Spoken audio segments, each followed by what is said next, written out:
Olá, realeza do YouTube, bem-vindo a mais uma reunião da corte desse canal. Bem-vindo a mais um vídeo da playlist Príncipes Reais. Hoje você irá conhecer Alexander Alexandrovich Romanov, mais conhecido como Alexandre III, imperador autocrata de todas as Rússias, rei da Polônia e grão-duque da Finlândia, o penúltimo monarca do Império Romanov. Fique comigo até o final. Essa história vale muito a pena. Já registre aí o seu apoio ao nosso trabalho. Te convido a se tornar um membro e nos dar aquela forcinha extra para continuarmos por aqui. E vamos lá. Segue o baile. Senta que lá vem história. Alexandre nasceu em São Petersburgo, a segunda maior cidade da Rússia, em 10 de março de 1845. Ele foi o segundo filho do czar Alexandre II da Rússia e da sua esposa, Maria Alexandrovna. Tinha uma irmã mais velha, Alexandra, e um irmão mais velho, Nicolau, herdeiro aparente do trono. Após o seu nascimento, o casal imperial teve outros filhos, e seus irmãos mais novos foram Vladimir, Aleixo, Maria, Sérgio e Paulo. Seu irmão Nicolau teve uma educação rigorosa e bastante isolada, como futuro imperador da Rússia. Para ele, os primeiros anos foram mais leves. Recebeu a formação básica dada a um grão-duque da Rússia e formação básica em línguas, como o francês, inglês e o alemão, e, claro, muita prática militar. Quando ele tinha 10 anos de idade, em 1855, ascendeu ao trono o seu pai, como Alexandre II. Enquanto reinava, Alexandre II preparava seu filho mais velho, Nicolau, para ser o futuro czar. Alexandre também crescia, mas lhe faltava requinte e elegância. Ele tinha um senso mais prático e dizia que era da mesma textura forte que caracterizava a maioria do seu povo. Depois de uma experiência desagradável na infância, em uma montaria mal-sucedida, ele desenvolveu um medo vitalício de cavalos. Ele tinha uma estatura gigantesca e grande força física, sendo frequentemente comparado a um urso. Ele era durão. Foi descrito por um artista de seu tempo como, abre aspas, desajeitado e pesado, mas uma figura poderosa, fecha aspas. Na década de 1860, ele se apaixonou pela dama de companhia de sua mãe.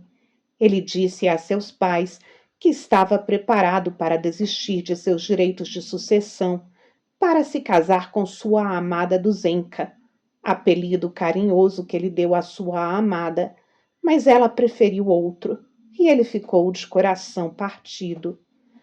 Tudo corria bem para que ele fosse um figurante para seu irmão, o futuro czar, que ficou noivo da princesa Dagmar da Dinamarca em 1864. Mas em 1865, de forma súbita e repentina, seu irmão morreu e, surpreendentemente, conta-se que no seu leito de morte expressou o desejo de que sua noiva, a princesa Dagmar da Dinamarca, se casasse com o seu irmão mais novo. Agora, a coroa do Império Russo e o legado da dinastia Romanov concentravam em Alexandre todas as suas expectativas, e ele tornou-se o novo herdeiro, o futuro czar. Ele lamentou, abre aspas, uma responsabilidade terrível recaiu sobre meus ombros, fecha aspas. Começou uma corrida para lhe dar um preparo melhor para suceder o seu pai. Então, ele começou a estudar os princípios das leis e administração, além de direito civil. Foi forjado no zelo da Igreja Ortodoxa Russa, vista como um fator essencial do patriotismo. Alexandre pediu a princesa Dagmar em casamento depois de ambos terem ficado durante longas horas sozinhos numa sala. vendo velhas fotografias e conversando, durante uma visita que ele fez a Copenhague em junho de 1866.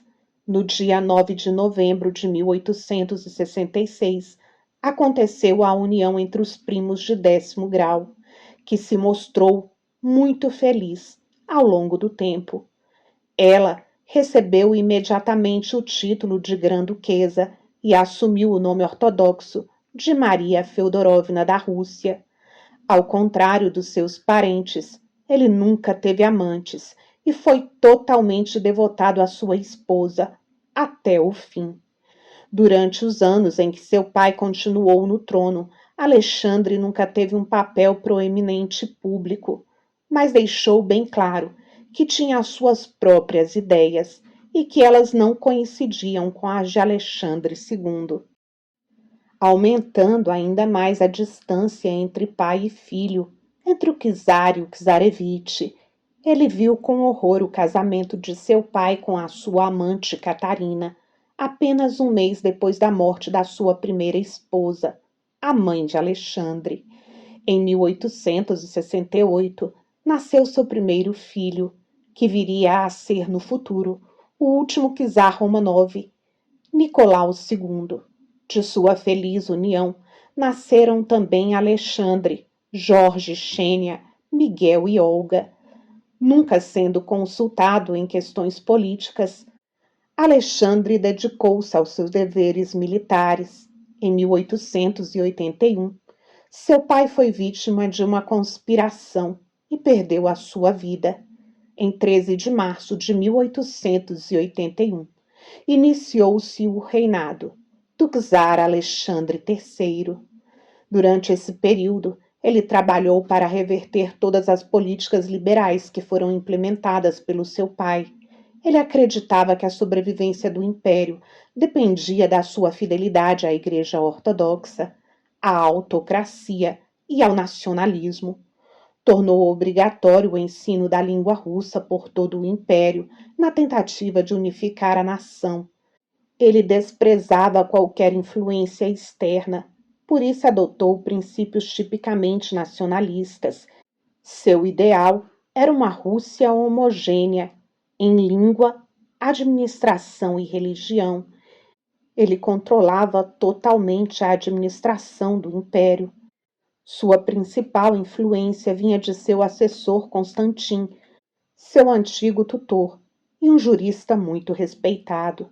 Alexandre era inflexivelmente conservador e autocrata. Na política externa, ele conseguiu uma aliança russo-francesa, uma grande mudança nas relações internacionais. Em 1887, conspiradores planejavam contra sua vida, mas eles foram descobertos e os planos fracassaram. Presos, eles receberam a pena capital. Em dezembro de 1888, em um incidente muito peculiar, o comboio imperial onde seguia Alexandre e sua família descarrilhou-se. No momento em que ocorreu o acidente, a família imperial encontrava-se no vagão-restaurante.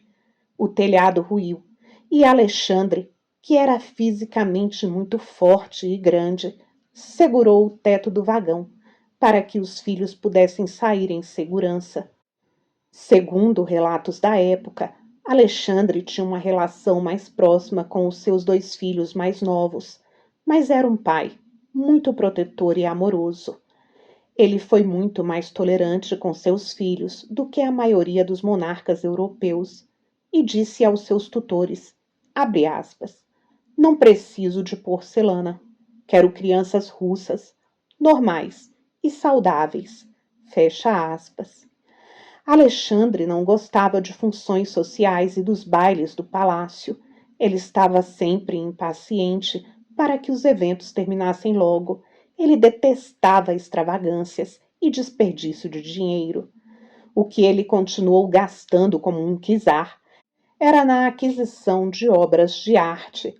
Eliminou do palácio coisas que ele considerava fúteis, como perucas, alguns tipos de dança e espumantes no jantar.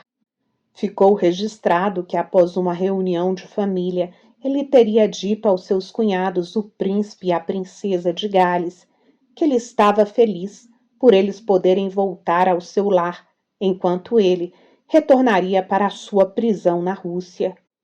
Em 1894, Alexandre adoeceu dos rins e teve uma grave inflamação. Vários parentes imperiais viajaram para visitá-lo. Seu estado de saúde era grave e o forte e grande homem debilitou-se rapidamente. Apesar de estar muito fraco, Alexandre insistiu em receber Alexandra, a noiva de seu filho Nicolau, vestindo seu uniforme militar.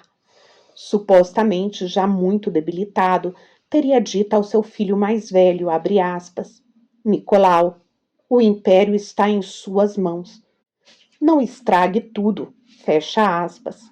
O czar Alexandre III acabaria por morrer nos braços da sua esposa na Livádia na tarde de 11 de novembro de 1894, aos 49 anos de idade, dando fim a 13 anos de reinado. Alexandre III foi imperador da Rússia, rei do Congresso da Polônia e grão-duque da Finlândia, de 13 de março de 1881 até a sua morte. Durante o seu reinado, a Rússia não lutou grandes guerras e ele ficou conhecido como pacificador. Imediatamente depois da sua morte, ele foi sucedido pelo seu filho mais velho, o czarevich Nicolau, que se tornou o czar Nicolau II, o último czar da dinastia Romanov.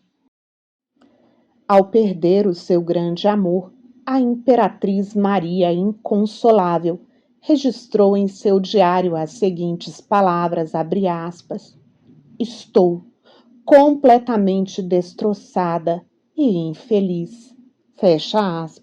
Sua cunhada Alexandra e o marido dela, o príncipe Edward, na época o príncipe e a princesa de Gales, chegaram à Rússia poucos dias depois. Foi o então príncipe Edward que planejou o funeral de Alexandre e também arranjou uma data para o casamento de sua sobrinha, Alice de Hesse-Reno, que tinha mudado o nome para Alexandra Feodorovna, depois de se converter à religião ortodoxa, e do sobrinho, o novo czar Nicolau II. Os seus restos mortais foram levados para serem sepultados na Catedral de São Pedro e São Paulo, em São Petersburgo, a 20 de novembro. Ele entrou para a memória dos bolcheviques, os mesmos que eliminaram Nicolau e sua família imediata em 1918, como, abre aspas, um homem de estatura gigantesca, forte o suficiente para dobrar uma ferradura com as mãos, mas com a intelectualidade de um pigmeu. Acreditava que as democracias ocidentais estavam podres e que apenas o sistema patriarcal russo era sólido. Fecha aspas. Esse é o registro do livro História do Bolchevismo. E você, que opinião tem da pessoa e do reinado de Alexandre III?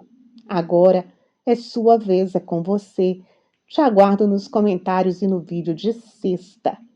Muito obrigada pela honra da sua companhia em mais um vídeo. Espero que tenha gostado da nossa história de hoje. Te encontro já já.